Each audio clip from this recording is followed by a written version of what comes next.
लोकांच्या पाठीशी परमात्मा उभा राहतो हा अभंगाचा गोषवार आहे. दासा सहाय्य नारायण दास वा तो नारायण तुमच्यासाठी मदतीला उभा राहतो. काही करणे नलगे चिंता चिंता करू नका. त्याच्या हातात एकदा सगळं सोपवलं ना त्याच्या हातात एकदा सोपवलं ना की आपण पतंगाप्रमाणे असावं. आपण पतंगाप्रमाणे असावं. लक्षात पतंगाप्रमाणे करावं आणि आपण त्या लक्षात ठेवावं आपली दोरी त्या राखायच्या हातात आहे.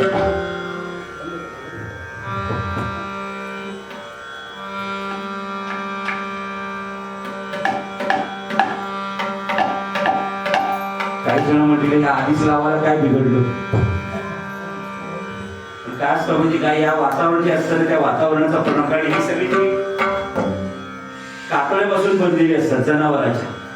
आणि बाहेरचं वातावरण जसं बदलतं तसं ते कातळं म्हणजे खरं सांगायचं झालं तर ते जनावरांचं कातळ असल्यामुळे बाहेरच्या वातावरणाला किमान दाखवणारं कातळ आहे. आपला वस्तू सोडून द्या आपण कुठेच किमान दाखवू शकत नाही. म्हणून ते गोड बोलतं. आपल्या कातळ्यांना आवाज येतो का बघा काही येत नाही पण त्या कातळ्यांना आवाज येतो कारण ते इमान दाखवतो म्हणून. हा आपण पतंग असावं.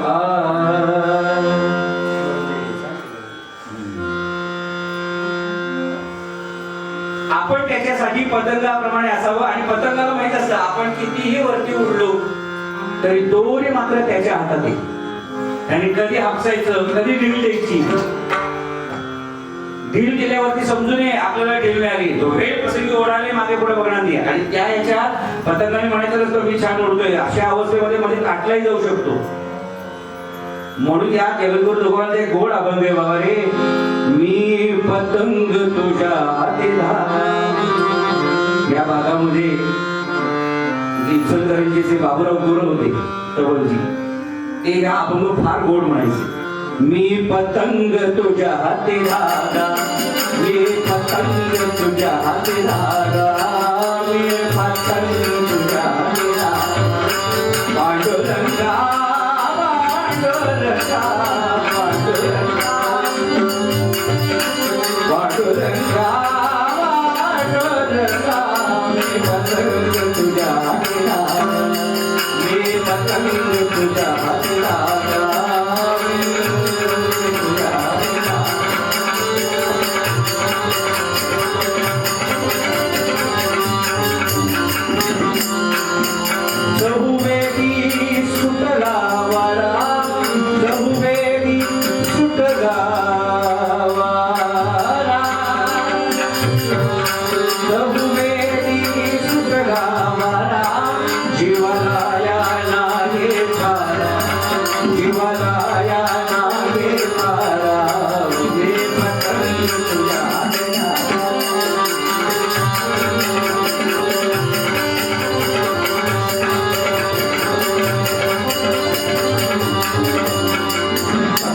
कागद येतो. कागद कसा पंचतत्वांचा कागद पुरा.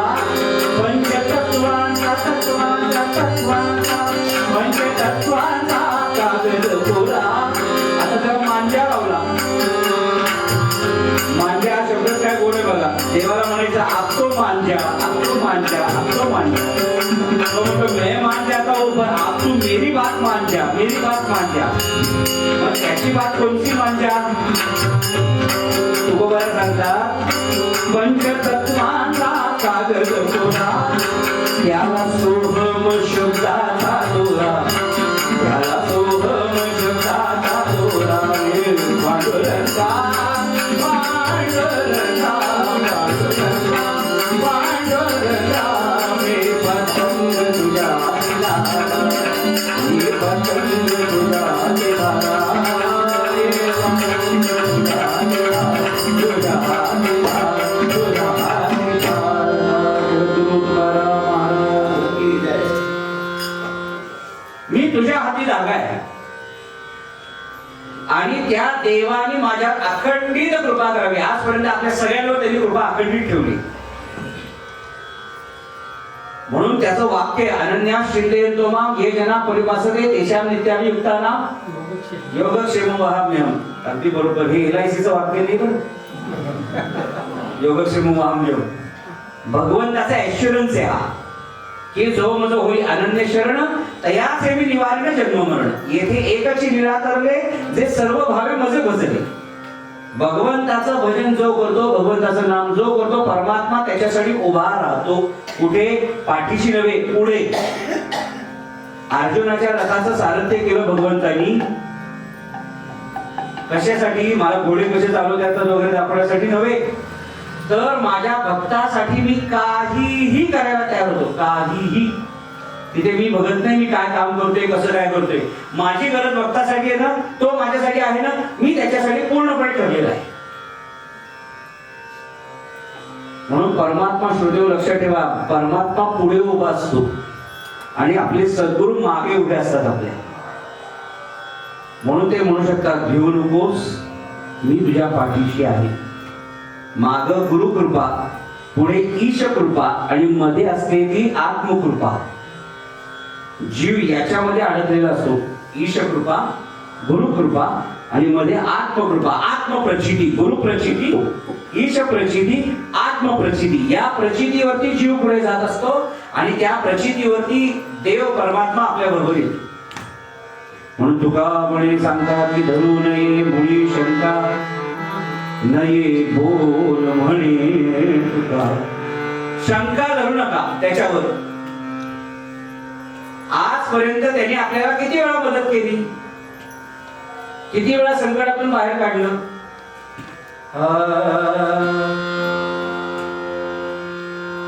किती वेळा बाहेर काढलं. एक दृष्टांत सांगू, मग त्यांच्याकडे माहिती देतो त्यांना.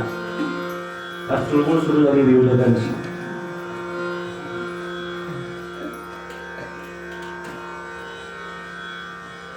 आपण सगळेजण सगळेजण कीर्तन सुरे दत्तदास बुवा हा दृष्टांत कायम द्यायचे. आणि आमचे हा जो अभंग आहे तो आमचे महाराज म्हणजे रामचंद्र बुवा कराडकर फार सुंदर म्हणायचे. या भागात आलो की या दोघांची फार आठवण येते. खरंच सांगतो, हा काठ आणि कृष्णामाई औदुंबर असेल, नरसोबाची वाडी असेल, या भागामध्ये कीर्तन परंपरा जी रुजवली, वाढवली, ते आमचे कीर्तन सूर्य दत्तदास बुवा गाग आणि त्यांचे गुरु कीर्तन सार्वभौम रामचंद्र बुवा कराडकर. म्हणजे नंतर यांनी संन्यास आश्रम घेतला आणि करवीर पीठाचे शंकराचार्य झाले, विद्याशंकर भारती. आपल्याला परमात्मा कसा जपतो या जगामध्ये श्रोते हो, सगळ्यात पचायला अवघड जर काही असेल तर ते सोनं असतं. सोनं हा धातू, खाता येत नाही सोनं. आणि काय उदाहरण, सोनं खाता येत नाही म्हणून सगळे घोटाळे झाले आपल्याकडे. पण सोन्याचा घोटाळा झाला नाही कारण खाताच येत नाही, पचतच नाही आपल्याकडे. पण जगामध्ये सगळ्यात पचायला अवघड असतं ते सोनं. पण वेटरनरी असं सांगते, पण सोनं हे एक कोंबडी पचवू शकते. माणूस सोनं पचवू शकत नाही, पण सोनं कोंबडी पचवू शकते. आता मला पुढे जायचंय. A is equal to B. सोनं माणूस पचवू शकत नाही, पण कोंबडी सोनं पचवू शकते. झालं B is equal to C. आता A is equal to C म्हणजे सोनं माणूस पचवू शकत नाही. बस कळलं, याला म्हणतात श्रोता. नाही तर काही जणांना विरोध आज सांगितलेला दुसऱ्या दिवशी रात्री कळतो बऱ्याचदा. सोनं माणूस पचवू शकत नाही, पण एक कोंबडी सोनं पचवू शकते. एक माणूस अख्खीच्या अख्खी कोंबडी पचवू शकतो. म्हणजे त्याच्या पोटामध्ये अग्नी किती असेल मला सांगा. पचवण्याचं काम अग्नी करत असतो आपल्या पोटातला. म्हणून आपण श्लोक म्हणतो बघा, जेवताना बदली कवळ घेता नाम घ्या श्री हरीचे, सहज हवन होते नाम घेता फुकाचे, जीवन करी जीवित्वा अन्न हे पूर्ण ब्रह्म पुढे उदर भरण नोहे, जाणीजे यज्ञ कर्म. तो यज्ञ कर्म आहे. आणि मी जेवतो म्हणजे काय, तर त्या यज्ञामध्ये मी आहुती टाकतो. म्हणून आपण जर पाहिलं असेल, गुरुजी लोक यज्ञामध्ये आहुती टाकतात ते असे टाकतात, तेव्हा मृगमुद्रा म्हणतात. अशी असं फेकत नाही, अशी करतात. म्हणजे मृगमुद्रेनी आहुती द्यायची असते, ही मृगमुद्रा असते अशी. आणि आपण जेवतो पण असेच बघा, हीच मुद्रा. म्हणजे मी माझ्या यज्ञामध्ये त्या यज्ञ कायम आहुती देत राहतो, म्हणून तो यज्ञ प्रज्वलित राहतो. आपण जर आपल्या पोटाला हात लावला ना गरम लागतं बघा पोट, आता बघू नका. आहेच ते सगळ्यांच्या पोटात अग्नी आहे. आम्ही कायम जातो तो इथला बंद पडला ना की बाहेर द्यावा लागतो. त्यामुळे आहेच ते आपल्या सगळ्यांच्या पोटामध्ये. म्हणजे माझ्यात पचनशक्ती एवढी आहे की मी काहीही खाल्लं तरी पचतं, एवढा माझा अग्नी प्रज्वलित आहे. म्हणून आपल्याकडे थंडीमध्ये बघा बऱ्याच म्हाताऱ्या लोकांना अन्न पचत नाही, कारण अग्नी थंड व्हायची वेळ आली असते. म्हणून त्या अग्नी बाहेरून प्रज्वलित करण्यासाठी औषधं दिली जातात. मला पुढचा मुद्दा न्यायचा, अशा अग्नीनं भरलेल्या उदरामध्ये आपण सगळेजण 9 महिने व्यवस्थित राहतो. आईच्या गर्भामध्ये अग्नीनं भरलेल्या उदरामध्ये आपण सगळे 9 महिने राहतो. कोणाची कृपा? ती दुसऱ्या तिसऱ्या कोणाची नाही, ती त्याचीच कृपा. म्हणून कवी इतका गोड वर्णन करतो, जननी जठरे रक्षियले मज, जननी जठरे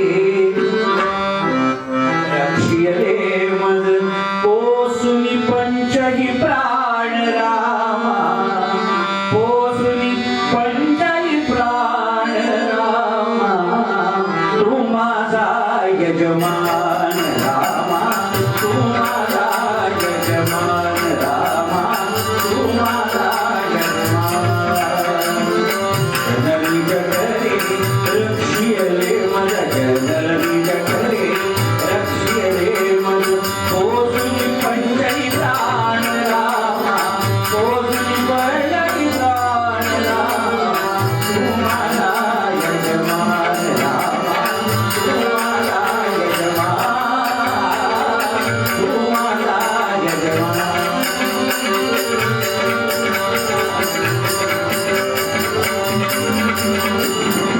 आईच्या उदरातून आपण बाहेर आलो. पुढे काय? रामाने लगेच पुढे सोय करून ठेवली. बाहेर येता मातेच्या स्तनी, बाहेर येता मातेच्या स्तनी, बाहेर येता मातेच्या स्तनी, पय केले निर्माण, पय केले निर्माण रे, तू माझा यजमान रामा, तू माझा यजमान.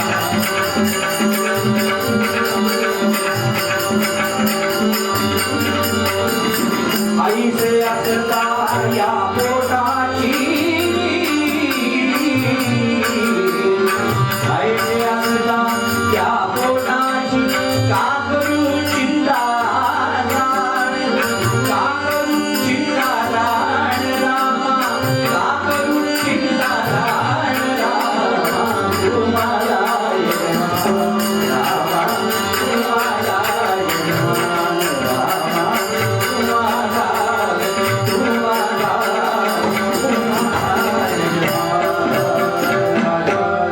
तू माझा यजमान. आपल्याला सांभाळलं त्यांनी, वाढवलं त्यांनी, तोच करता धरता हरता तोच आहे.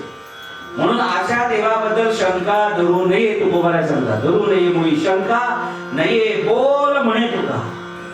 या जगामध्ये तो आहे बद्दल वादच नाही. तो माझी मदत करतो, माझं रक्षण करतो, सहाय्याला उभा राहतो.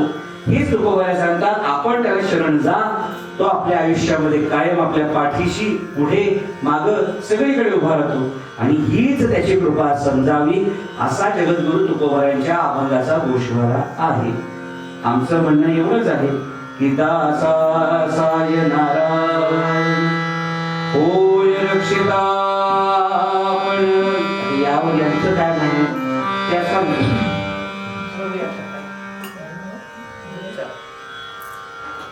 दासा साह्य नारायण होय रक्षिता आपण, काही करणे न लगे चिंता, भय न माने तत्वता, धरू नये मुळी शंका, नये बोल म्हणे तुका.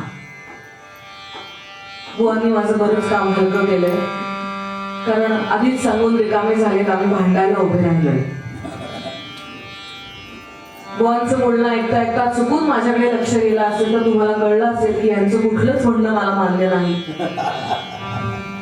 ते का मान्य नाही हे सोदाहरण स्पष्ट करणं एवढीच भूमिका. असं नाही तर माझा जो विषय आहे तोही मला तुमच्यापुढे तितक्याच ताकदीनं मांडायचा आहे. काय म्हणले बुवा, चला आता एक एक मुद्दा आपण काढूया. दासा साह्य नारायण. दास म्हणजे भगवंताचा एकनिष्ठ भक्त. त्या भक्ताची दासाची उपेक्षा हा देव कधीही करत नाही. समर्थांचे अनेक श्लोक आपण नित्य पाठामध्ये ऐकले असतील, म्हणले असतील. तर त्या श्लोकाचं चौथं चरण, कित्येक श्लोकाचं चौथं चरण नुपेक्षी कदा रामदासाभिमानी असं आहे. भगवंत त्याच्या दासाची, भक्ताची उपेक्षा करत नाही. उलट पक्षी तो त्याला सहाय्य करतो, मदत करतो. आणि या गोष्टीवरती, या विधानावरती, या सांगण्यावरती कोणत्याही प्रकारची शंका घेऊ नका. किंवा घडणाऱ्या कुठल्याही परिस्थितीला बघितल्यानंतर आता पुढे काय या भयाला, या भीतीला आपल्या आयुष्यात थारा देऊ नका. हा तुकोबांच्या अभंगाचा सरळ साधा अर्थ आहे. 4 चरण 4 ओळीत अर्थ संपला. पण तो पटवून द्यायला बुवांनी साधारण, मला निम्मच घड्याळ इथून दिसतंय, पण साधारण 25 मिनिटं घालवली. आता मी तुम्हाला एक प्रश्न विचारते. एखाद्याला सहाय्य करणं आणि एखाद्याला मदत करणं याच्यात फरक आहे का नाही? माझ्या दृष्टीनं तो आहे. कारण मदत ही देवाणघेवाणीच्या रूपात केली जाते आणि सहाय्य हे कोणत्याही गोष्टीची अपेक्षा न ठेवता केलं जातं. बरं झालं बुवा शेवटचं वाक्य पटकन म्हटले ते मी पुन्हा एकदा सांगते. सगळा करता धरता, चांगलं वाईट, योग्य अयोग्य करणारा, सगळ्यांच्या पाठीमागे उभा राहणारा, भक्ताची उपेक्षा न करणारा नारायण म्हणजे देव. मग त्या नारायणाची भक्ती आपण करायला हवी असं थोडक्यात बुवांना सांगायचं आहे. काय काय काय काय उदाहरणं दिली हो, तेवढाली गाणी म्हटली. पण माझा पहिलाच मुद्दा हा आहे की सगळं करणारा जर तो आहे तर जसं चांगलं करणारा तो आहे तसंच वाईट करणारा. जरा थोडस मोठ्यांदा बघा म्हणजे यांना ऐकू जाईल. जर चांगले करणारा तोच आहे तर वाईट करणारा कोण? तोच आहे. तोच. करताही तोच आहे, धरताही तोच आहे.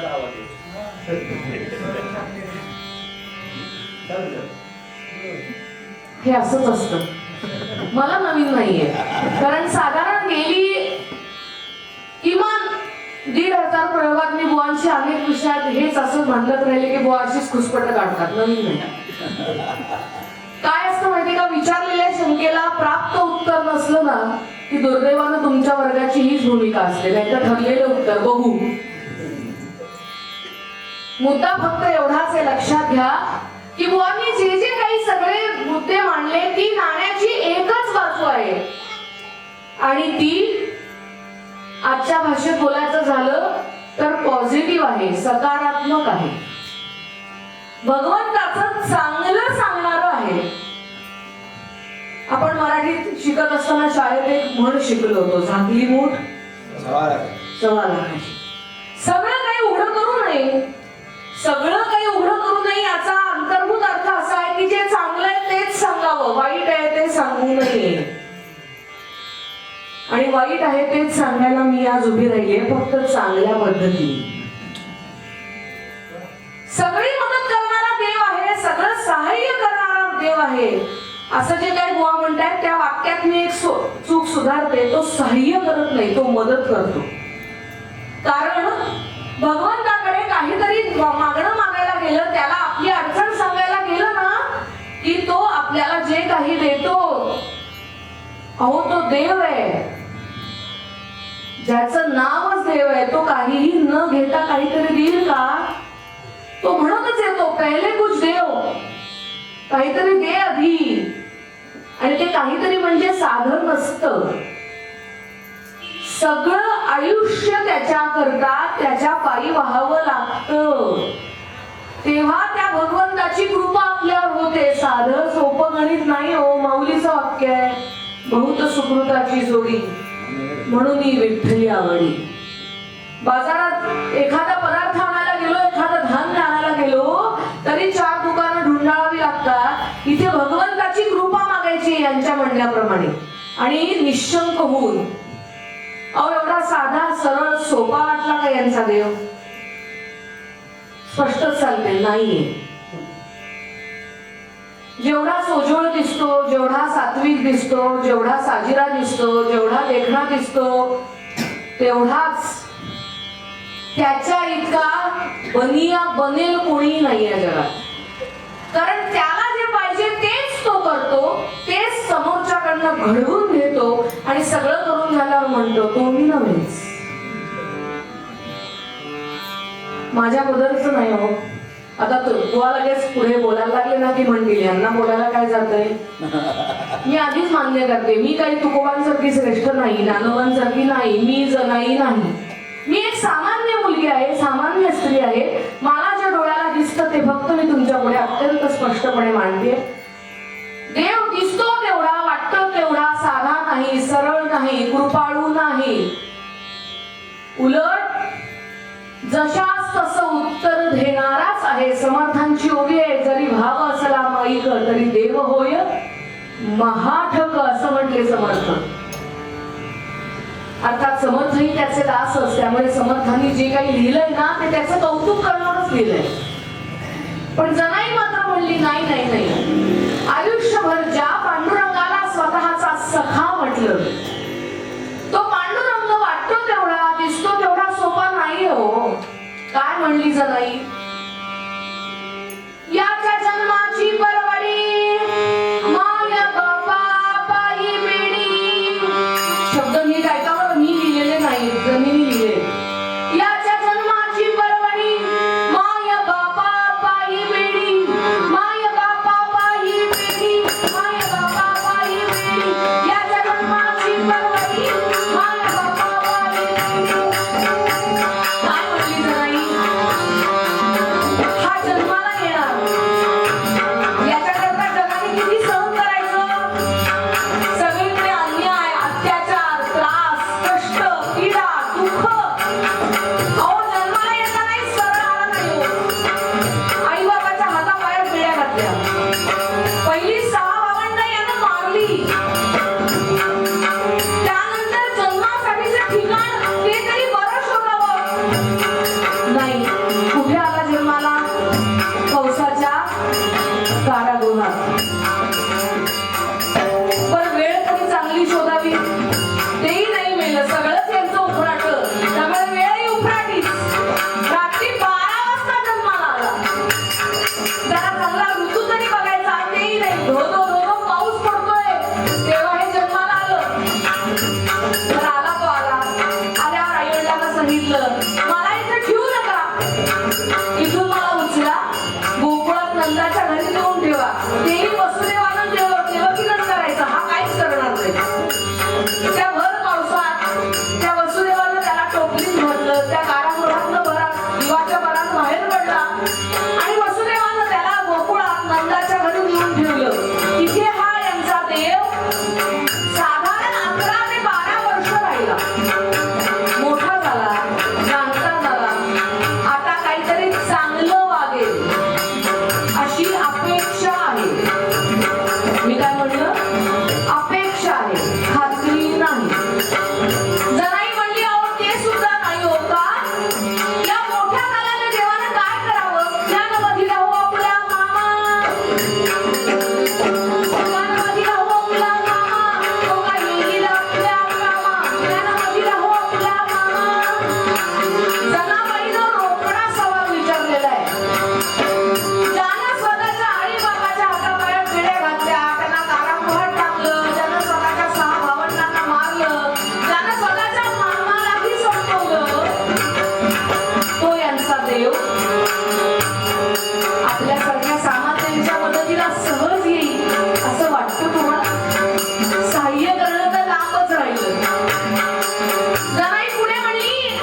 हे घे. काय उपयोग? तीन पगारी फुल अधिकारी म्हणतात की नाही, तशी परिस्थिती करून टाकली त्या बळीराजाची. जनाई म्हणली, हा देव कसा आहे? महाकृतघ्नाची खाणी.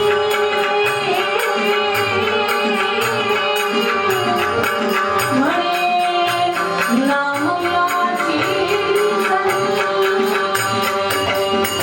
महाकृतघ्नाची खाणी. म्हणे नामयाची जनी. नामयाची जनी. म्हणे नामयाची जनी. जनाईने शब्द वापरलाय. कृतज्ञ म्हणली नाही, नुसतं कृतज्ञ म्हणली नाही, महाकृतज्ञ. आपण ज्या पद्धतीनं अति शहाणा आहेस असं म्हणतो तसं ती त्या भगवंताला म्हणली, जळलं मेलं लक्षण, तू कसा आहेस? महाकृतज्ञ. तुझ्यावर कितीही प्रेम केलं, तुला कितीही माया लावली, घासातला घास काढून दिला, तरी पण तुला जे करायचं तेच तू करणार पांडुरंगा. आता मला सांगा, अशा या देवाला शरण गेल्यानंतर, अशा या भगवंताचं नामस्मरण केल्यानंतर तो देव मदत करेल, सहाय्य करेल असं वाटतं? काय म्हणलं यांनी गाणं? हा, जननी जठरी, काय ते सगळं उदाहरण सांगितलं, एज बी बीज काय सी लॉजिक वगैरे वगैरे वगैरे. आता मी तुमच्या पुढे एक प्रश्न मांडते, उत्तर तुम्ही द्या. चला, मान्य, आपल्याला जन्माला घालून आईच्या गर्भामध्ये आपलं रक्षण करणारा हा परमात्माच असतो, वादच नाही, मान्य. मी असं म्हणलेलं नाही यांचा देव 100% दुर्गुणीच आहे. हे बघा, जसा कुठलाही माणूस 100% सद्गुणी नसतो, तसाच तो दुर्गुणी पण नसतो. देवाचं सुद्धा असंच आहे. माझा मुद्दा लक्षात घ्या फक्त. मान्य आहे, आईच्या गर्भामध्ये त्या गर्भाची सर्वतोपरी जबाबदारी, त्याचं संरक्षण, त्याचं जीवन सगळं काही आहे ना, ते तो भगवंत सांभाळतो. महाभारताच्याच युद्धानंतर घडलेला प्रसंग आहे. अश्वत्थाम्यानं पाठवलेलं ब्रह्मास्त्र उत्तरेच्या गर्भात असलेल्या पांडवांच्या एकमेव वंशाच्या नाशाला कारणीभूत ठरणार होतं. जो पुढे जन्माला आला त्याचं नाव आहे परीक्षित, जो पांडवांचा एकमेव वंशज. भगवंतानं त्या उत्तरेच्या गर्भात अंगुष्ठ मात्र रूप घेऊन आपल्या सुदर्शन चक्रानं त्या ब्रह्मास्त्राशी सामना करून त्या परीक्षिताला संरक्षित केलं. हे मान्य आहे. आता पुढचा प्रश्न, युद्ध झाल्यानंतर घेतलेल्या बदल्याचं कारण म्हणजे हे सोडलेलं ब्रह्मास्त्र. पण हे ब्रह्मास्त्र सोडायला भाग कोणी पाडलं? जा बरं थोडे महाभारताच्या मागच्या अध्यायांमध्ये.